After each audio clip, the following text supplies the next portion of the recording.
सुबह का समय था। शहर की सड़कों पर हलचल धीरे धीरे बढ़ रही थी। दुकानदार अपने अपने ठेले लगा रहे थे। कोई सब्जियों की टोकरियां सजा रहा था, कोई मिर्च मसाले की थैलियां खोल रहा था। धूप अभी हल्की थी, पर भीड़ का शोर गली गली गूंज रहा था। रिक्शों की आवाज, ठेले वालों की पुकार और बच्चों की चिल्लाहट से बाजार जिंदा लग रहा था। भीड़ में एक महिला भी धीरे धीरे चल रही थी। उसके कपड़े साधारण थे, हल्के पीले रंग का सूती सलवार सूट, सिर पर दुपट्टा, पैरों में घिसी हुई चप्पलें और हाथ में कपड़े का थैला। देखने वाला यही समझता कि यह कोई आम गृहिणी है जो सुबह सुबह सब्जियां लेने आई है। लेकिन सच यह था कि वह कोई साधारण महिला नहीं थी। वह थी डिस्ट्रिक्ट एडमिनिस्ट्रेटर सुष्मिता राव, पूरे जिले की सबसे बड़ी अधिकारी। आज उन्होंने सरकारी गाड़ी, लाल बत्ती और अंगरक्षकों को छोड़ दिया था, क्योंकि वह अपने जिले की असली तस्वीर देखना चाहती थी, बिना किसी दिखावे और बिना किसी तैयारी के। सुष्मिता एक ठेले के पास रुकी। ठेले पर बैठी महिला करीब 35 साल की थी। उसकी आंखों में थकान थी, माथे पर पसीना और चेहरे पर मेहनत की लकीरें। वह जल्दी जल्दी सब्जी तौल रही थी। तभी वहां उसका छोटा बेटा दौड़ता हुआ आया।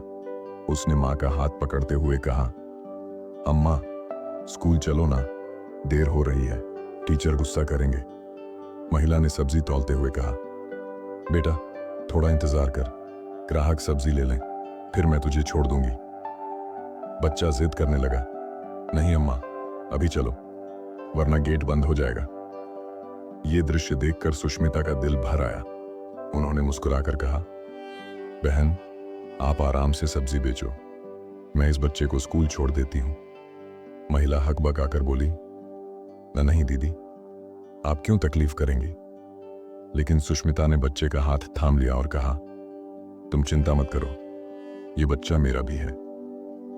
बच्चे को स्कूल छोड़कर लौटते समय सुष्मिता के मन में बार बार यह सवाल गूंज रहा था, क्या हमारे शहर की औरतें इतनी मजबूर हैं कि बच्चों की पढ़ाई और रोजी रोटी में से एक चुनना पड़े।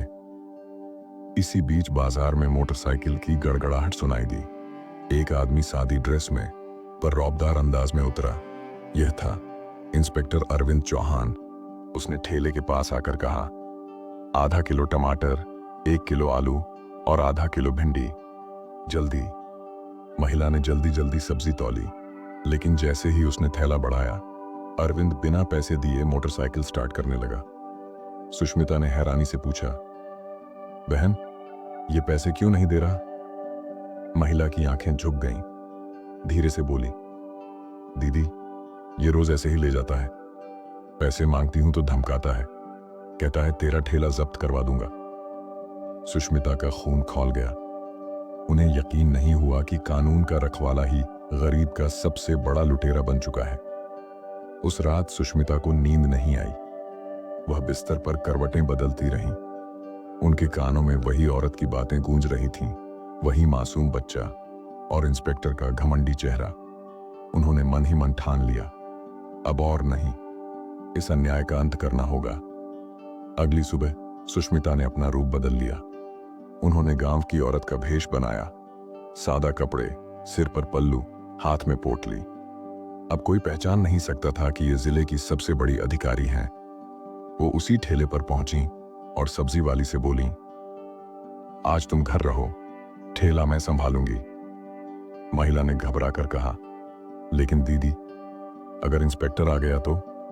सुष्मिता ने दृढ़ स्वर में कहा, तब मैं देख लूंगी, तुम निश्चिंत रहो। कुछ ही देर में अरविंद चौहान वहां आ धमका। उसने सुष्मिता को ठेले पर देखा और शरारती मुस्कान के साथ बोला, ओह नई औरत, तू तो और भी सुंदर है, चल आज टमाटर आलू दे दे, फ्री में। सुष्मिता ने ठंडे स्वर में कहा, पहले पैसे दीजिए, यहां सब्जी दाम देकर मिलती है। अरविंद हंस पड़ा, तू मुझे पैसे सिखाएगी, जानती है मैं कौन हूं, अभी थाने ले जाऊंगा। उसने हाथ बढ़ाया भी, लेकिन सुष्मिता ने उसकी कलाई पकड़कर कसकर दबा दी। उसकी आंखों में सीधे देखते हुए बोली, एक महिला पर हाथ उठाना तेरी जिंदगी की सबसे बड़ी गलती होगी। अरविंद गुस्से में गालियां देता हुआ मोटरसाइकिल स्टार्ट करके चला गया। लेकिन अब सुष्मिता को अंदाजा हो गया कि भ्रष्टाचार की जड़ें कितनी गहरी हैं। वो उसी दिन थाने पहुंची। दरबार में बैठा थानेदार राकेश पांडे हुक्म चला रहा था। सुष्मिता ने कहा, मुझे शिकायत दर्ज करानी है। राकेश हंस पड़ा। शिकायत? यहाँ रिपोर्ट लिखवाने का रेट है 20,000 रुपये। लाए हो तो लिख दूं, वरना बाहर निकलो। सुष्मिता का चेहरा लाल हो गया। उन्होंने गुस्से में कहा, एफआईआर दर्ज करना तुम्हारा कर्तव्य है, इसके लिए कोई पैसे नहीं लगते। राकेश ने घमंड से कहा, यह किताबों में लिखा होगा, लेकिन यहां चलता हमारी मर्जी है। सुष्मिता ने चुपचाप सब सुना और बाहर निकल गई। लेकिन अब उनका संकल्प और भी मजबूत हो गया था। अगली सुबह अचानक थाने के बाहर सरकारी गाड़ियों का काफिला रुका। सायरन बज रहे थे। गार्ड्स उतरे और उनके बीच से उतरी वही महिला, लेकिन इस बार अपने असली रूप में, डिस्ट्रिक्ट एडमिनिस्ट्रेटर सुष्मिता राव। थाने में अफरा तफरी मच गई। राकेश और अरविंद के चेहरे से रंग उड़ गया। सुष्मिता ने कड़े स्वर में कहा, कल तक तुम औकात दिखा रहे थे, अब बताओ, कानून के रखवाले होकर जनता को लूटने की औकात किसने दी? उन्होंने अपना सरकारी पहचान पत्र मेज पर रखा। पूरा थाना सन्न रह गया। सुष्मिता ने वहीं विभागीय जांच बैठा दी। दोनों अफसरों को निलंबित कर दिया गया। उनके खिलाफ भ्रष्टाचार और शोषण की धाराओं में मुकदमा दर्ज हुआ। बाजार में यह खबर आग की तरह फैल गई। लोग खुशी से झूम उठे। सब्जी वाली और उसका बेटा सुष्मिता के पैरों में गिरकर बोले, मैडम, आज पहली बार लगा कि गरीब की भी कोई सुनने वाला है। थाने में जब इंस्पेक्टर अरविंद और थानेदार राकेश को निलंबन का आदेश सुनाया गया तो पूरे जिले में खलबली मच गई। जनता खुशी मना रही थी। सब्जी वाले, रिक्शे वाले, मजदूर सभी कह रहे थे, पहली बार किसी अफसर ने हमें इंसाफ दिलाया है। लेकिन अंदर खाने यह जीत आसान नहीं थी, क्योंकि जिन अफसरों को हटाया गया था उनके सिर पर बड़े नेताओं का हाथ था। फोन पर धमकियां आने लगीं। मैडम, अरविंद हमारा आदमी है, उसे छेड़ा तो अंजाम बुरा होगा। यह बातें रात रात भर सुष्मिता के दिमाग में गूंजती रहीं, लेकिन उन्होंने मन ही मन कसम खाई, अब पीछे नहीं हटना। अगर डर गई तो उन औरतों और बच्चों के साथ गद्दारी होगी जो हर रोज इस सिस्टम से लुटते हैं। जांच कमेटी बनी। सुष्मिता ने खुद गवाहों से बयान लेने का फैसला किया। पहला गवाह वही सब्जी वाली थी। उसने रोते रोते कहा, मैडम, हर हफ्ते इंस्पेक्टर आता था, सब्जी फ्री में ले जाता था, पैसे मांगती थी तो कहता था ठेला जब्त करवा दूंगा। मैंने कई बार सोचा पुलिस को बताऊं, लेकिन डर से चुप रह गई। फिर एक रिक्शे वाले ने गवाही दी, हमसे रोज 50 रुपये वसूली होती थी, कहते थे वरना रिक्शा थाने में खड़ा कर देंगे। हमने कभी मना करने की हिम्मत ही नहीं की। ऐसे दर्जनों गवाह आए। हर गवाही सुनकर कमेटी के अफसर दंग रह जाते। लेकिन सबसे चौंकाने वाली बात यह थी कि कुछ गवाहों को धमकियां भी मिली थीं। एक बुजुर्ग दुकानदार ने कहा, कल रात 2 गुंडे आए थे, बोले अगर बयान दिया तो दुकान में आग लगा देंगे। लेकिन मैडम, मैं अब चुप नहीं रहूंगा। सुष्मिता ने उसकी आंखों में आंसू देखे और हाथ थाम कर कहा, आप अकेले नहीं हैं, पूरा कानून आपके साथ है। धीरे धीरे यह मामला मीडिया तक पहुंच गया। स्थानीय अखबारों ने हेडलाइन छापी, भ्रष्ट इंस्पेक्टर और थानेदार पर गिरी गाज, महिला अफसर ने दिखाई ईमानदारी की ताकत। टीवी चैनल पर बहस होने लगी। एंकर सवाल पूछ रहे थे, क्या देश की पुलिस व्यवस्था इसी तरह गरीबों को लूटती है? अगर हर जिले में एक सुष्मिता राव हो तो क्या भ्रष्टाचार मिट सकता है? जनता में एक नया विश्वास जाग रहा था, लेकिन नेताओं और भ्रष्ट अधिकारियों के बीच बेचैनी फैल चुकी थी। एक दिन शाम को सुष्मिता के दफ्तर में एक बड़ा नेता आया। उसके साथ कई गाड़ियों का काफिला और अंगरक्षक थे। नेता ने कमरे में बैठते ही कहा, मैडम, आप नई नई अफसर हैं, आपको नहीं पता सिस्टम कैसे चलता है। ये निलंबन का फैसला वापस ले लीजिए, वरना आपका करियर चौपट हो जाएगा। सुष्मिता ने सीधा जवाब दिया, सर, मुझे करियर की नहीं, देश की चिंता है। और जहां तक इन अफसरों का सवाल है, इनकी जगह जेल है, कुर्सी नहीं।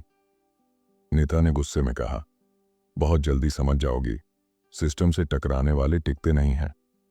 सुष्मिता ने मुस्कुराकर कहा, इतिहास गवाह है, सिस्टम से टकराने वाले भले हार गए हों, लेकिन सच हमेशा जीता है। नेता दरवाजा पटक कर चला गया।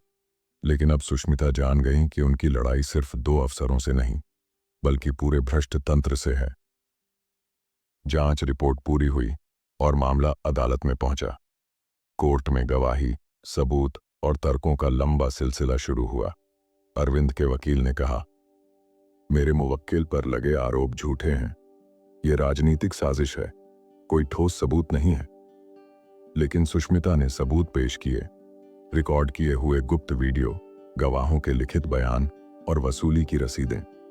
कोर्ट में जब वह वीडियो चलाया गया जिसमें अरविंद कह रहा था, ठेला नहीं देना तो फ्री में सब्जी दे वरना ठेला जब्त कर दूंगा, तो पूरा हॉल सन्न रह गया।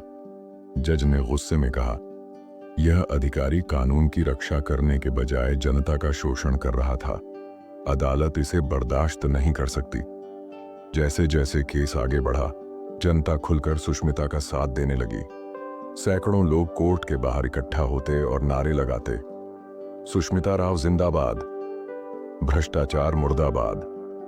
यह सिर्फ एक केस नहीं रह गया था, यह अब पूरे जिले में ईमानदारी का आंदोलन बन चुका था। छोटे छोटे गांवों से लोग आते और कहते, मैडम हमें भी न्याय चाहिए, हमसे भी वसूली होती है। सुष्मिता हर किसी की बात सुनती, नोट करती और कहती, अब बदलाव जरूरी है, अब चुप्पी टूटेगी। लेकिन यह राह आसान नहीं थी। रात में कई बार अजीब फोन आते, केस वापस लो वरना। कभी उनकी सरकारी गाड़ी का पीछा करती बाइकें दिखती, कभी घर के बाहर अजनबी लोग मंडराते। एक रात तो उनके घर की खिड़की पर पत्थर फेंका गया। चिट्ठी में लिखा था, ईमानदारी की लौ ज्यादा देर नहीं जलती, बुझा दो वरना खुद जल जाओगी। लेकिन सुष्मिता ने वह चिट्ठी आग में डाल दी और मन ही मन बोली, ये लौ बुझाने के लिए नहीं, जलाने के लिए है, चाहे मेरी जान भी चली जाए। आखिरकार महीनों की सुनवाई के बाद वह दिन आया जिसका इंतजार सबको था। कोर्ट का हॉल खचाखच भरा हुआ था। जज ने फैसला पढ़ा, इंस्पेक्टर अरविंद चौहान और थानेदार राकेश पांडे को दोषी पाया गया है। इन पर भ्रष्टाचार, जनता से वसूली और सत्ता के दुरुपयोग का अपराध सिद्ध हुआ है। अदालत इन्हें 7 साल की सजा सुनाती है। पूरा हॉल तालियों से गूंज उठा। लोग खुशी से रोने लगे।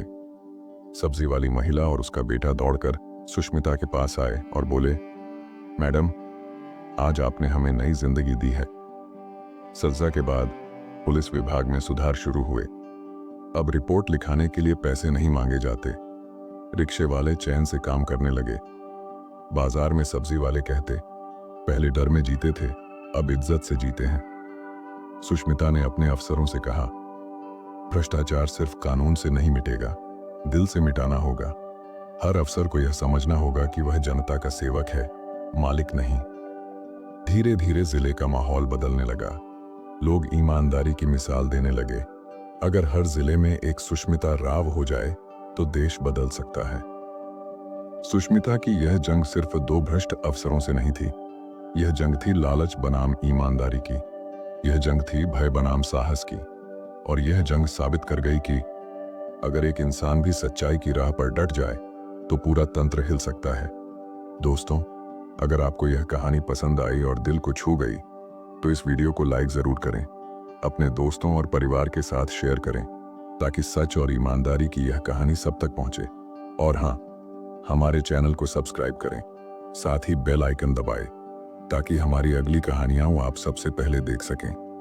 याद रखिए, हर कहानी में छुपा है एक संदेश और आपका सब्सक्राइब हमें और मजबूत बनाता है ताकि हम और भी दमदार कहानियां ला सकें।